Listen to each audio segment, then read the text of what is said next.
بسم اللہ الرحمن الرحیم۔ گروتھنگ چینل دیکھنے والے معزز ناظرین گرامی، السلام علیکم۔ ملک کے غور کا بادشاہ بہت ظالم تھا، لوگوں کے مویشی زبردستی پکڑوا لیتا، ان سے سختی سے کام لیا جاتا اور دانے گھاس کی پرواہ کوئی نہ کرتا۔ نتیجہ یہ کہ اچھے خاصے تندرست جانور ایک دو ماہ میں ہلاک ہو جاتے۔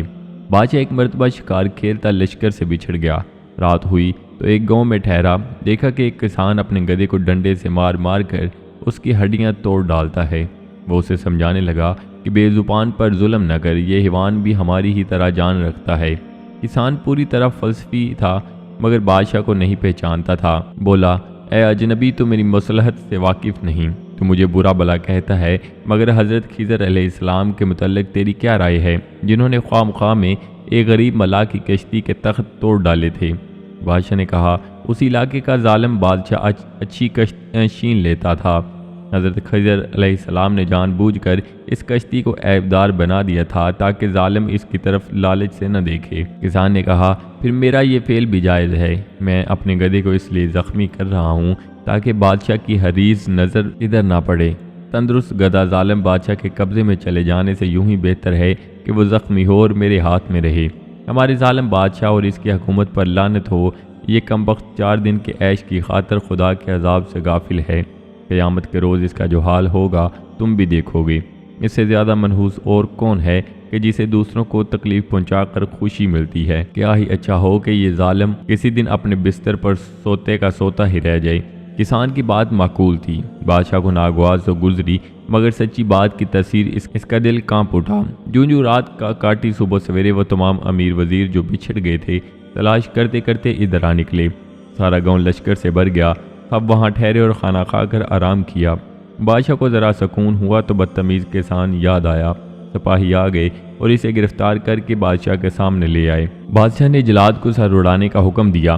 جب کسان نے دیکھا کہ موت سر پر آن پہنچی ہے تو جو بھی جی میں آیا جٹ کہہ گزرا۔ قاعدہ ہے کہ قلم سر پر چاقو چلتا ہے تو اس کی زبان اور تیز ہو جاتی ہے۔ بولا، اے ظالم، ایک مجھے مارا تو کیا تیرے ظلم و جور کی بدولت ساری دنیا ناخوش ہے؟ مارنا ہے تو سب لوگوں کا خاتمہ کر دے، اور اگر سچ پوچھے تو غریبوں کا خون بہانے سے تیرے حق میں بہتر ہے کہ ظلم سے باز آ جا اور اپنی عاقبت سنوار لے۔ اس سے کیا حاصل کہ 2-4 خوش آمدی مفت خورے تیرے سامنے بڑی تعریف کریں اور ساری دنیا تیرے پیٹھ پیچھے تجھے لعنت و ملامت کرتی رہے۔ سچی بات نے اپنا اثر دکھایا۔ ظالم بادشاہ کو اپنی غلطی کا احساس ہوا، غریب کسان کی جان بخش دی اور شکرانے کے طور پر اس گاؤں کی نمبرداری اس کسان کے حوالے کر دی۔ حضرت ابو سعید خدری رضی اللہ تعالیٰ عنہ سے روایت ہے کہ رسول اللہ صلی اللہ علیہ وآلہ وسلم نے ارشاد فرمایا کہ سب سے افضل جہاد اس شخص کا ہے جو ظالم حکمران کے سامنے حق بات کہے۔ کافر دشمنوں سے قتال کرنے میں اگرچہ شکست اور اپنی موت کا خطرہ بھی ہوتا ہے، لیکن فتح اور کامیابی کی امید بھی ہوتی ہے، مگر ظالم حکمران کے سامنے کلمہ حق کہنے میں اپنی جان کا یا کم از کم سزا کا خطرہ ضرور ہوتا ہے۔ اسی وجہ سے اس کو افضل الجہاد قرار دیا گیا ہے۔ ظالم حکمران کے سامنے حق گوئی کو بہترین جہاد اس لیے فرمایا گیا ہے کہ جو شخص کسی دشمن سے جہاد کرتا ہے وہ خوف و امید کے درمیان ہوتا ہے۔ جہاں اس کو یہ خوف ہوتا ہے کہ شاید دشمن مجھ پر غالب آ جائے اور میں زخمی یا شہید ہو جاؤں، تو اس کے ساتھ ہی اس کو یہ امید بھی رہتی ہے کہ میں اس دشمن کو زیر کر کے اپنی جان بچا لوں گا۔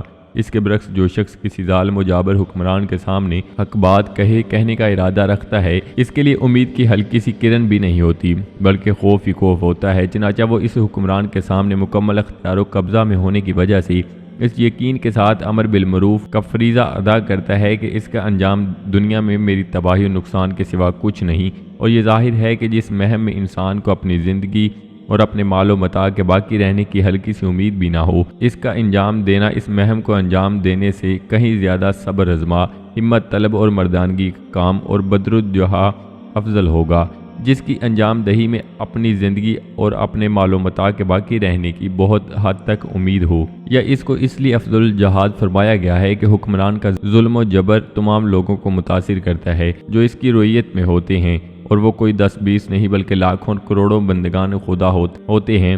جب کوئی شخص اس حکمران کو اس کے ظلم و جبر سے روکے گا تو وہ اپنے اس عمل سے اللہ تعالیٰ کی کثیر مخلوق کو نفع پہنچائے گا، جبکہ دشمن سے جہاد کرنے میں یہ بات نہیں ہے۔ ناظرین، کوئی بھی شخص جو سچ بولتا ہے یا سچائی کا ساتھ دیتا ہے تو اللہ پاک کی مدد اس شخص کے ہر کام میں شامل حال ہوتی ہے، اور سچائی کو ہمیشہ سے ہی دنیا میں دبانے کی کوشش کی گئی ہے، لیکن جس نے بھی کسی بھی ظالم کے سامنے حق و سچ کا پرچم بلند کیا ہے، لوگوں نے اسے دنیا و آخرت میں کامیاب ہوتے دیکھا ہے۔ اللہ پاک سے دعا ہے کہ اللہ پاک ہم سب کو نیک اعمال کرنے اور صراط مستقیم پر چلنے کی توفیق عطا فرمائے، آمین۔ تو جی ناظرین، یہ تھی ہماری آج کی ویڈیو۔ امید کرتے ہیں آپ کو ضرور پسند آئی ہوگی۔ ویڈیو کو لائک کر کے دوستوں کے ساتھ شیئر کرنا مت بھولیے گا، اور نئے آنے والے دوستوں سے گزارش ہے کہ چینل کو ضرور سبسکرائب کر لیں اور ساتھ لگے بیل آئیکن پر لازمی کلک کر دیں تاکہ مستقبل میں اپلوڈ ہونے والی ویڈیوز کا نوٹیفیکیشن آپ تک بر وقت پہنچتا رہے۔ تو جی ناظرین، ملتے ہیں ایک نئی ویڈیو کے ساتھ۔ اپنا بہت سارا خیال رکھیے گا، دعاؤں میں یاد رکھیے گا۔ اللہ نگہبان۔